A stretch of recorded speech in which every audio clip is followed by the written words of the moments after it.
दोस्तों, आज हम बात करेंगे उस बादशाह की जिसने हिंदुस्तान में एक नई सल्तनत की बुनियाद रखी, जिसका नाम था जहीरुद्दीन मोहम्मद बाबर। दिल्ली हमने जीत लिया है, बढ़ाई नहीं दोगे। पहला तोहफा हम दिल्ली के जनता को देने जा रहा हूं। सब भाई भाई हैं, चाहे वह किसी भी धर्म से ताल्लुक रखता हो।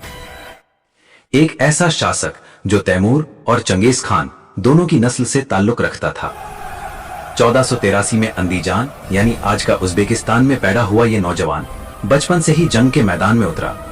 कई सालों की लड़ाइयों के बाद बाबर ने 1526 में पानीपत की पहली जंग में इब्राहिम लोदी को शिकस्त दी। यही वो पल था जब भारत में मुगल सल्तनत की बुनियाद पड़ी। दिल्ली और आगरा पर कब्जा करने के बाद बाबर ने अपने नाम का सिक्का चलाया और एक नए दौर की शुरुआत की। 1528 ईस्वी में अयोध्या में उसके एक भरोसेमंद सिपहसालार मीर बाकी ने एक खूबसूरत मस्जिद बनवाई, जिसे बाद में लोगों ने बाबरी मस्जिद के नाम से जाना।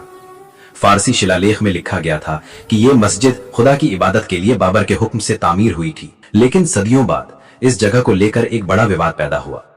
हिंदू समुदाय का मानना था कि यही वो मुकद्दस जमीन है जहां भगवान श्री राम का जन्म हुआ था। यहीं से शुरू हुआ एक ऐसा मसला जो सैकड़ों सालों तक हिंदुस्तान की सियासत और मजहब दोनों को हिला गया। 1949 में मस्जिद के अंदर अचानक रामलला की मूर्तियां दिखाई दी। 1950 के दशक से लेकर 1980 तक मामला अदालतों में चलता रहा और फिर 6 दिसंबर 1992 वो दिन जब बाबरी मस्जिद गिरा दी गई।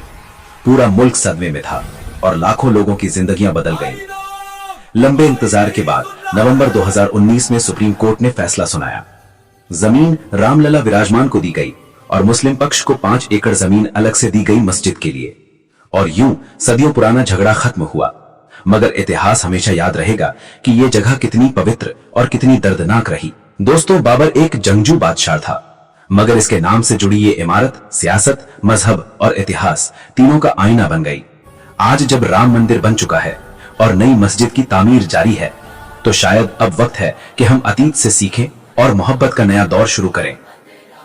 इस वीडियो में हमने बताया है बाबर और बाबरी मस्जिद का पूरा इतिहास। कौन था बाबर, बाबरी मस्जिद कैसे बनी और इस विवाद की जड़ें कहां से शुरू हुई। देखिए भारत का इतिहास का वो हिस्सा जिसने सदियों तक हिंदुस्तान की तकदीर बदल दी।